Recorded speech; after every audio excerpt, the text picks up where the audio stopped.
照顧者秘訣：順其自然亦都係一個唔錯嘅選擇。喺人生旅途中，我哋成日被教導要努力、要堅持、要掌控一切。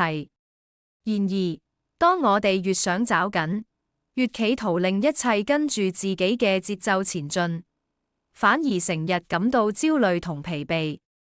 有一日你突然發現，順其自然其實都唔失為一個唔錯嘅選擇。順其自然唔係放棄，而係一種睇清事實後嘅淡然。佢係一種喺盡力之後嘅放手，承認有啲事情需要時間先至可以發酵，有啲結果唔完全由我哋嘅意志決定。當我哋學識順其自然，心中嘅急躁會慢慢轉化為平靜，焦慮亦都會被一種深層嘅信任取代，相信一切終會喺適合嘅時候發生。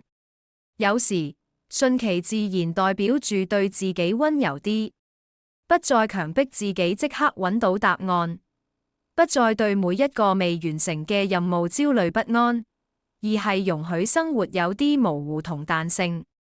當我哋唔再同現實對抗，反而可以更清楚睇到事物嘅本來面貌，甚至為新嘅可能性留出空間。最緊要嘅係，順其自然唔等於消極，而係一種成熟嘅智慧。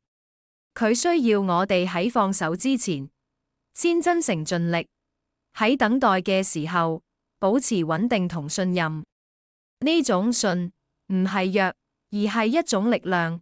佢嚟自於對生命嘅理解同對自己嘅信任。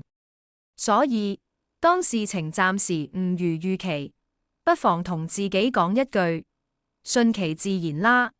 呢句話或者唔係逃避，而係一種勇氣，讓生活以佢嘅節奏前進，也讓自己學會以平和嘅心迎接所有未定嘅風景。